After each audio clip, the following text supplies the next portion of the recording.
अस्सलामुअलैकुम।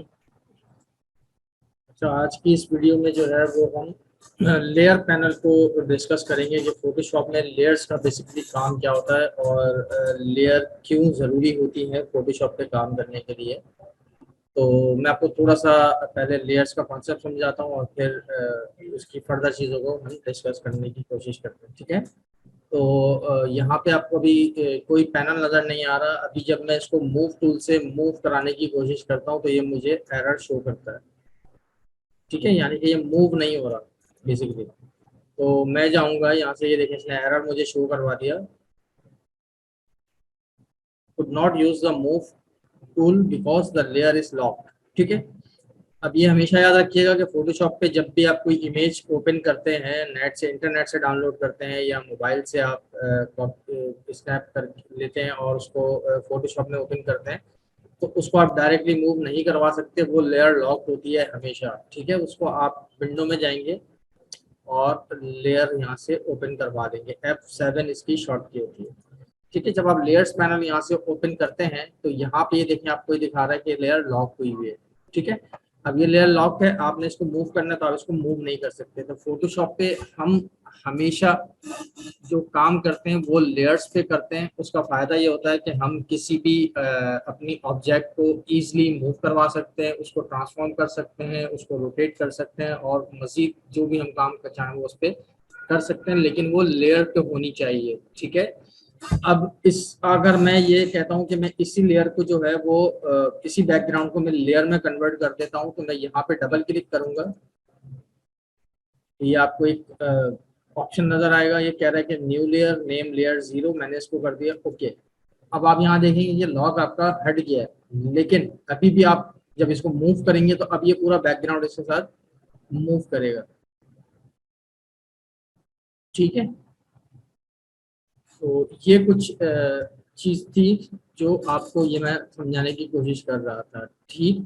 अच्छा, अब मैंने एक न्यू फाइल ले रहा हूँ, ये न्यू फाइल आ गई, ठीक है। इसमें भी देखें अगर आप लेयर, तो ये लॉक दिखा रहा है आपको, यानी कि आपने इसको मूव करने की कोशिश करेंगे तो ये आपको इसमें भी एरर शो करेगा क्योंकि ये लेयर लॉक्ड है। तो मैं अब इस पे कोई काम करना चाह रहा हूँ, फॉर एग्जांपल मैंने यहाँ से ये मार्किव रेक्टेंगल सिलेक्शन टूल लिया और मैंने इसको यहाँ पे ड्रॉ कर दिया, ठीक है। ड्रॉ करने के बाद मैंने इसमें कलर फिल कर दिया, अगर यहाँ से पेंट बकेट से भी कर सकते हैं आप, और ऑल्टर बैक स्पेस इसकी शॉर्ट की है तो इससे भी आप कर सकते हो, ठीक है। अब देखिए जब आपने कलर फिल किया तो इसने आपको बैकग्राउंड पे ही यहाँ पे ये शो करवा दिया कि ये कलर इसमें फिल हो गया, लेकिन इशू क्या है, मसला वही है कि जब आप इसको दोबारा से मूव करवाएंगे तो ये लेयर लॉक्ड आपको दे रहा है, ठीक। अब आपने मल्टीपल शेप्स अगर ड्रॉ करते हैं, जैसे मैं इसमें अगर इलिप्टिकल भी ड्रॉ करना चाह रहा हूँ और मैं इसका कलर चेंज कर देता हूँ,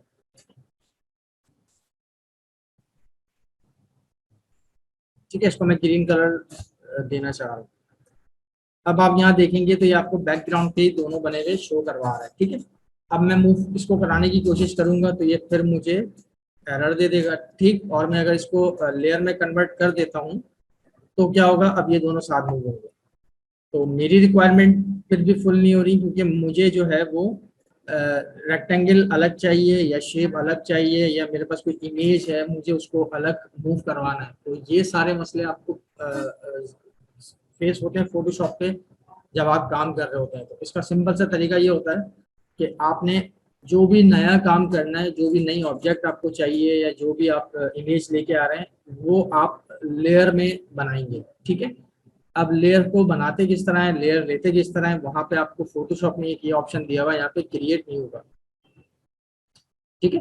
क्रिएट अ न्यू लेयर दिया हुआ है, जैसे आप इस न्यू लेयर पे क्लिक करेंगे तो बैकग्राउंड आपका ऐसे ही रहेगा और इसके ऊपर एक और लेयर ऐड हो जाएगी,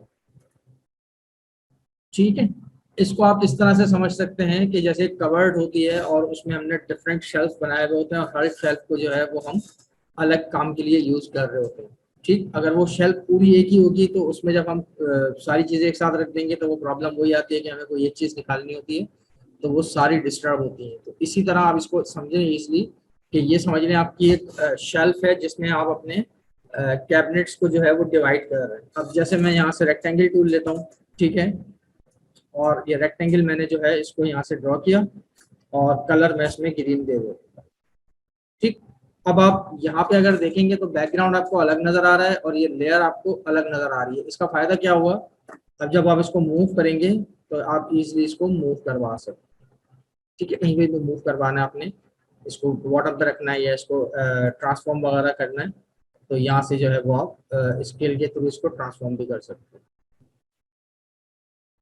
ठीक है, रोटेट अगर करना चाह रहे हैं तो आप यहाँ से रोटेट करके इसको रोटेट भी कर सकते हैं। तो ये फायदा होता है लेयर का। ठीक है, अब मुझे इसमें कोई और शेप चाहिए, फॉर एग्जांपल मैं कहता हूँ मुझे इलिप्टिकल चाहिए यहाँ से, तो ये इलिप्स मैंने ड्रॉ किया और मैं कलर इसका चेंज कर दूँ। ठीक है, और मैं इसमें कलर फिल कर देता हूँ। अब देखें क्या हुआ यहाँ पे कि ये भी इसी लेयर में ड्रॉ हो गया ना। अब मैं जब इसको ट्रांसफॉर्म करने की कोशिश करूंगा तो क्या होगा, अभी देखिएगा दोनों एक साथ ट्रांसफॉर्म होंगे। ठीक है, तो मकसद मेरा वो जो था अलग अलग का, वो मकसद यहाँ फुलफिल नहीं हो रहा। तो मैं क्या करूंगा, जब मुझे नई शेप या नया काम करना होगा तो मैं यहाँ से न्यू लेयर क्रिएट करूंगा, और या आप अगर कर रहे हैं तो नई लेयर क्रिएट करेंगे और इसको यहाँ से आपने इलिप्स ड्रॉ किया और इसमें कलर फिल कर दिया। अब आप यहाँ देखेंगे तो ये आपको अलग अलग लेयर में नजर आ रहा है। ठीक है, अब आपने इस सर्किल पे काम करना है, तो आप अब जब ट्रांसफॉर्म करेंगे या मूव करवाएंगे तो ये फिर इस पर्टिकुलर सर्किल की बात होगी। ठीक है, रीशेप करना है इसको आपने तो रीशेप भी कर सकते हैं, रोटेट करना है तो यहाँ से दोबारा से आपको रोटेट अप्लाई करना पड़ेगा और आप इसको रोटेट भी करवा सकते हैं। ठीक है, यहाँ तक समझ में आ गई बात। अब मुझे इस रेक्टेंगल को मूव करवाना है तो मुझे उसके लिए क्या करना पड़ेगा, यहाँ से इसकी लेयर को सिलेक्ट करना पड़ेगा। ठीक है, देखें अब मैं अगर इस पर मैंने क्लिक किया हुआ है, मैं मूव करवाऊंगा तो यही मूव होगा। मैं रेक्टेंगल को जितना भी कोशिश कर लूँ मूव करवाने की, वो मूव नहीं होगा। मुझे यहाँ से इसकी लेयर को सिलेक्ट करना पड़ेगा तो फिर मैं इसको मूव करवा सकता हूँ। ठीक है, क्लियर हो गया यहाँ तक। यानी कि जो भी नया काम आपने करना है वो आपने नई लेयर में करना है। फॉर एग्जाम्पल मुझे ये पिक्चर चाहिए। ठीक है, तो मैंने यहाँ से इसको क्विक सिलेक्शन टूल से सिलेक्ट कर लेना है। ये मैं सिर्फ आपको समझाने की कोशिश कर रहा हूँ चीज़ को। ठीक है, ये मेरी जो है प्रोडक्ट या इमेज सेलेक्ट हो गई है। यहाँ से रह गई है थोड़ी सी, इसको मैं शिफ्ट के साथ या यहाँ से ऐड करके आप दोबारा से इसको ऐड करवा सकते हैं। ठीक है, अब ये परफेक्ट लग रही है मुझे, तो मैंने यहाँ से इसको कर लिया कॉपी।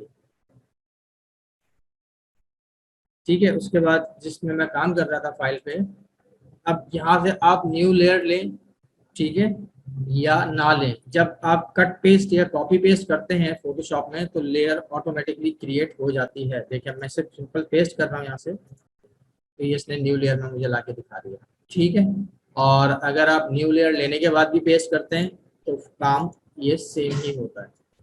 क्लियर हो गया।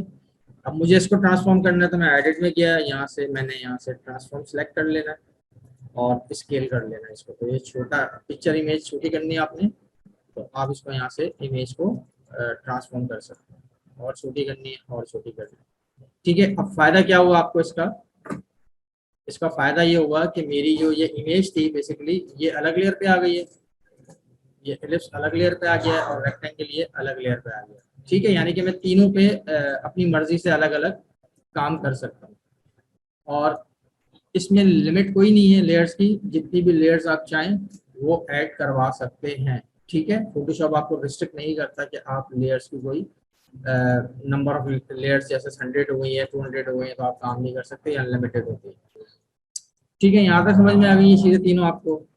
अच्छा, अब मुझे अगर इसका बैकग्राउंड चेंज करना है तो मैं यहाँ से कोई भी बैकग्राउंड आपने अगर गूगल से डाउनलोड किया हुआ हो तो उस बैकग्राउंड को ओपन कर लें,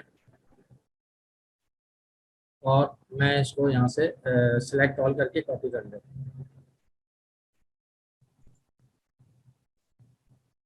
ठीक है, कॉपी करने के बाद मैंने यहाँ लाके पेस्ट कर दिया। अब देखें अभी मैंने लेयर सेलेक्ट की हुई है, लेयर 3। जो लेयर सेलेक्ट होती है ना वो यहाँ से ब्लू आपको एरिया सेलेक्ट उसका दिखा रहा होता है। ये टॉपिक थोड़ा सा लंबा हो सकता है क्योंकि लेयर्स डिटेल में समझाना जरूरी है, तो ये थोड़ा सा हमारा टॉपिक जो है वो एक्सटेंड हो सकता है। अब यहाँ से मैं गया एडिट में और मैंने इसको कर दिया पेस्ट। अब क्या हुआ, जब मैंने पेस्ट किया तो ये सबसे ऊपर आ गया और बाकी लेयर्स इसके पीछे छुप गई हैं। ठीक है, तो मैं क्या करूँगा, मैं इस लेयर को उठाऊंगा और इसको मुझे को मैनुअली भी कर सकते हैं। मैनुअली करने के लिए तरीका ये होगा, आपने इस लेयर पे क्लिक करना है और इसको उठा के आपने 1 बाय 1 ड्रैग करवा दो। ठीक है, अब ये लेयर सबसे नीचे आ गई और जो चीज़ें सारी थी वो आपको यहाँ शो होना शुरू हो गई हैं। तो इस चीज़ का भी ख्याल रखा करें कि आप किस लेयर पे काम कर रहे हैं और कौन सी लेयर आपने कहाँ पे प्लेस करनी है। ठीक है, अब ये थोड़ी सी मुझे बैकग्राउंड जो है बड़ा लग रहा है, तो मैं इसको एडजस्ट करना चाह रहा हूँ, या आप एडजस्ट करना चाह रहे हैं तो इसको आपने एडिट में आके ट्रांसफॉर्म करना है और स्केल करना है। ठीक, अब ये बहुत बड़ा आ रहा है बैकग्राउंड, इसकी वजह ये कि जहाँ से मैंने कॉपी किया है वहाँ पे इस बैकग्राउंड का इमेज का साइज बड़ा था और जिस फाइल में मैंने लाके पेस्ट किया है उसका साइज छोटा था, तो इसलिए ये डिफरेंस आ रहा है। मैं इसको ट्रांसफॉर्म करके एडजस्ट कर लेता हूँ अपने हिसाब से। ठीक है, और एंटर आप कर देंगे तो ये आपका बैकग्राउंड जो है वो सेट हो जाएगा। राइट साइड से थोड़ा सा कम लग रहा है आपको, तो आप यहाँ से इसको दोबारा से ट्रांसफॉर्म करके स्केल अप्लाई कर दें और राइट साइड से ड्रैग कर सकते हैं। तो ये आपका बेसिकली बैकग्राउंड चेंज हो गया। ठीक है, अब फिलहाल मुझे बैकग्राउंड अगर नहीं चाहिए, अब मैं डिलीट कर दूंगा तो मुझे दोबारा से फिर पेस्ट करना पड़ेगा। तो उसके लिए हम क्या करते हैं, इसको यहाँ से टेम्परेरी हाइड कर देते हैं। इसका फायदा ये होता है कि आपको अब वो बैकग्राउंड शो नहीं हो रहा, लेकिन वो इस फाइल में मौजूद है। आपको जब दोबारा चाहिए हो आप इसको ऑन करवा देंगे तो ये शो हो जाएगा। डिलीट करना है फिर लाके लगाना है, फिर डिलीट करेंगे तो उसमें टाइम भी बहुत ज़्यादा ज़ाया होता है और मेहनत भी हमारी बहुत ज़्यादा लगती है। तो इसका आसान सा तरीका है कि जो लेयर आपको अभी सूटेबल नहीं लग रही है, आप चाह रहे हैं कि मैं उसको शो ना करवाऊं, तो आप सिंपल उसको हाइड कर सकते हैं यहाँ से। ठीक है, अब ये सिर्फ देखें मेरे पास एक लेयर शो करवा रहा है। ये शो अभी इसलिए करवा रहा है क्योंकि मैंने इसको विजिबल किया हुआ है ना, बाकी मैंने हाइड किया था। तो इसका मकसद ये नहीं है कि इसमें और काम नहीं हुआ होगा। ये आपको यहाँ जब आप क्लिक करेंगे दोबारा से तो ये शो करवा देगा। ठीक है, तो ये शो हाइड करना है आपने सिंपल, और बैकग्राउंड लगाना है, तो ये सारी चीज़ें मैंने आपको सिखा दी। अच्छा, अब ये एक मैंने एलिप्स ड्रॉ किया हुआ है या एक आपने शेप या डिज़ाइन ड्रॉ किया हुआ है। अब यही सेम आपको एक और चाहिए, तो दोबारा से अगर आप बनाएंगे तो 100% साइज नहीं बनेगा, रोटेशन 100% मुश्किल होगी। तो मैं ये चाह रहा हूँ कि जो ये मेरी डिज़ाइन यूपी जो मैंने बनाया हुआ है इसी की मुझे कॉपी चाहिए। तो आपने क्या करना है, यहाँ पर राइट क्लिक करना है और यहाँ से डुप्लीकेट लेयर पे क्लिक कर देना। ठीक है, तो जैसे आप डुप्लीकेट लेयर पे क्लिक करेंगे तो ये आपको यहाँ पे इसकी 2 लेयर्स दिखा देगा। अगर लेयर का नाम आपने चेंज करना है तो आप यहाँ पे डबल क्लिक कर लें और मैं इसको स्क्वायर के नाम दे देता हूँ। ठीक है, मैं इसको एलिप्स का नाम दे देता हूँ, ELB कर देता हूँ 1, और इसको मैं ELP 2 कर देता हूँ। ठीक है, और ये मेरा जो है वो प्रोडक्ट है तो मैं इसको प्रोडक्ट कर देता हूँ। ये अपने हिसाब से आप नाम रख सकते हैं और मैं इसको BG या बैकग्राउंड के नाम से सेव करवा देता हूँ। ठीक है, अब ये देखें यहाँ पे 2 दिखा रहा है लेकिन यहाँ पे एक ही दिखा रहा है। उसकी वजह ये है कि इनकी पोजीशन दोनों की सेम है। तो इसको जब आप मूव करवाएंगे बेसिकली तो फिर ये आपको इसके पीछे से दूसरी जो है वो जो लेयर थी वो शो होना शुरू हो जाएगी। लेकिन अभी देखिए हम मूव जब कर रहे हैं तो ये पोजीशन चेंज हो रही है ना, तो आप मूव करते वक्त शिफ्ट की साथ प्रेस कर लेंगे कीबोर्ड से, तो ये आपकी जो पोजीशन है वो सेम रहेगी, वो चेंज नहीं होगी। अब आप इसको ऊपर नीचे भी कोशिश करेंगे मूव करने की तो ये नहीं होगा। शिफ्ट अगर आप प्रेस छोड़ देते हैं तो फिर आप इसको फ्रीली मूव करा सकते हैं, लेकिन जैसे आप शिफ्ट प्रेस करेंगे तो ये वर्टिकली जो है वो अलाइनमेंट में ही चलेगा इसके साथ। ठीक है, अब मैंने इसको यहाँ रख दिया और अब मैं इसकी जो डायरेक्शन है उसको चेंज करना चाह रहा हूँ बेसिकली। तो आपने जाना है एडिट में, ट्रांसफॉर्म, और यहाँ से आप इसको कर देंगे फ्लिप हॉरिजॉन्टल, तो ये 90 के एंगल पे इसको रिफ्लेक्ट कर देगा इस स्टाइल।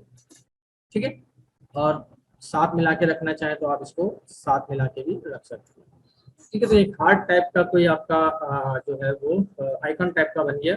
मजीद काम इसमें आप कर सकते हैं और डिफरेंट शेप से आप डिफरेंट जो है वो डिज़ाइन और डिफरेंट आइकन्स वगैरह वो ट्राई कर सकते हैं, लेकिन ये सारी चीज़ें लेयर में होंगी। अच्छा, अब इसमें देखिए एक मसला क्या है, जब मैं इसको मूव कर रहा हूँ तो सिंगल मूव हो रहा है, और जब मैं इसको मूव कर रहा हूँ तो ये सिंगल मूव हो रहा है। ठीक है, मैं इन दोनों को एक साथ मूव करना चाह रहा हूँ तो मैं कंट्रोल के साथ दूसरी लेयर भी सिलेक्ट कर लूंगा। तो अब ये दोनों देखें साथ सिलेक्ट ही नहीं है, अब ये दोनों साथ मूव होंगे। ठीक है, अब मुझे दोबारा से मैंने बाहर क्लिक किया, अब ये फिर जो है वो आपको सेपरेट शो करवाएगा। अगर आप चाह रहे हैं कि दोनों लेयर्स ये एक साथ ही आपको रखनी है और एक साथ मूव करनी है, तो इन दोनों को सिलेक्ट करके आप यहाँ से लिंक का बटन दबा देंगे। दोनों लेयर्स को सिलेक्ट करना है और यहाँ से लिंक आपने कर देना है इनको। अब इस पे देखें दोनों पे लिंक शो हो गया। अब मैं इन सबको शो करवा लेता हूँ। अब देखें इस प्रोडक्ट को जब मैं मूव कर रहा हूँ तो ये मूव हो रही है, स्क्वायर को मूव कर रहा हूँ तो स्क्वायर मूव हो रहा है, और फिलिप्स पे जब मैं क्लिक कर रहा हूँ तो ये हार्ट की शेप मूव हो रही है। ठीक है, तो ये जो है एक बेसिकली चीजें थी थोड़ी सी समझाने वाली। अगर आपको इनको एक साथ करना है, मतलब ये अभी तो एक साथ मूव हो रहा है ना, लेकिन लेयर्स अलग अलग है। अगर आप इन दोनों लेयर्स को एक साथ ले जाना चाह रहे हैं, यानी कि इसको आप एक ही लेयर में कन्वर्ट करना चाह रहे हैं, तो आपने इन दोनों लेयर्स को सिलेक्ट करना है और लेयर के मेन्यू में जाके यहाँ से आप कर देना इसको मर्ज लेयर्स। तो जैसे आप मर्ज लेयर्स करेंगे तो अब ये एक ही लेयर बन जाएगी। ठीक है, अब ये अलग अलग लेयर नहीं है, अब ये एक ही लेयर हो गई है क्योंकि आपने इसको मर्ज कर दिया। अब आप इसकी कॉपी लेना चाह रहे हैं या इसको रोटेट करना चाह रहे हैं, तो आप यहाँ से रोटेट भी कर सकते हैं सिंपल।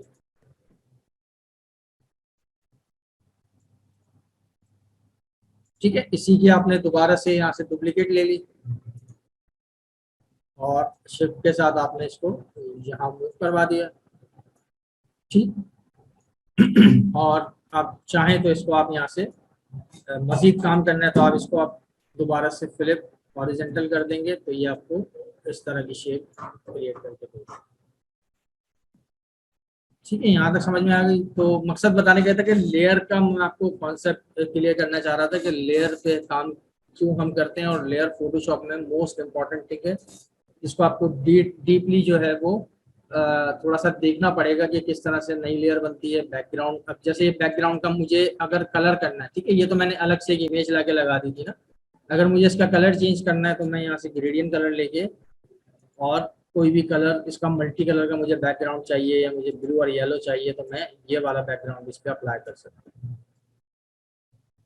ठीक है, अब यहाँ से देखें मैंने जब ये मूव टूल लिया तो बैकग्राउंड मेरा सिलेक्ट है, ये फिर एरर देगा आपको क्योंकि ये लॉक्ड है। तो आपने किसी लेयर पे काम करना है तो यहाँ से आपको उस लेयर को सिलेक्ट करना पड़ेगा और उसके बाद आप यहाँ से इजिली मूव वगैरह करवा सकते हैं। कोई लेयर आपने डिलीट करनी है तो डिलीट के लिए आपके पास यहाँ ऑप्शन दिया हुआ है, ये रहा। जो भी लेयर आपको डिलीट करनी है उस लेयर को सिलेक्ट करके यहाँ से आप डिलीट का बटन प्रेस कर दें तो ये आपसे कंफर्मेशन करता है कि आपने ये लेयर डिलीट करनी है। मैं कहता हूँ यस, डिलीट करनी है। ठीक है, मुझे ये भी नहीं चाहिए तो मैं इसको भी डिलीट कर दूँगा। मुझे जो है ये भी नहीं चाहिए तो मैं इसको भी डिलीट कर दूँगा। ठीक है, समझ में आ गई यहाँ तक। अगर आपको वापस चाहिए तो वही कंट्रोल ऑल्टर जेड करेंगे आप, तो जो चीज़ आपने डिलीट की हुई थी वो वापस आना शुरू हो जाएगी। तो मैं ये सजेस्ट करता हूँ कि आप लोग जो है लेयर को डिलीट ना करें, हाइड कर दें। ठीक है, क्योंकि अगर आगे जाके कुछ स्टेप बाद जाके आपको लगता है कि यार ये वाली प्रोडक्ट मुझे दोबारा से चाहिए या इमेज मुझे दोबारा से चाहिए और आप डिलीट कर चुके हैं, तो वहां पे फिर आपको प्रॉब्लम हो जाएगी ना। तो हाइड आप कर देते हैं, उसका फायदा ये होता है कि जब आपको चाहिए हो उस इमेज को आप शो करा सकते हैं और अपने काम में यूटिलाइज कर सकते हैं। तो लेयर्स को फिर आगे के लेक्चर्स में भी इंशाल्लाह डिस्कशन करते रहेंगे। थोड़ी सी मुझे आपको लेयर्स की प्रॉपर्टीज वगैरह बतानी थी, तो उम्मीद करता हूँ ये आपको समझ में आई होंगी। इंशाल्लाह नेक्स्ट टॉपिक में जो है फिर मजीद चीज़ों को डिस्कस करेंगे। अल्लाह हाफिज़।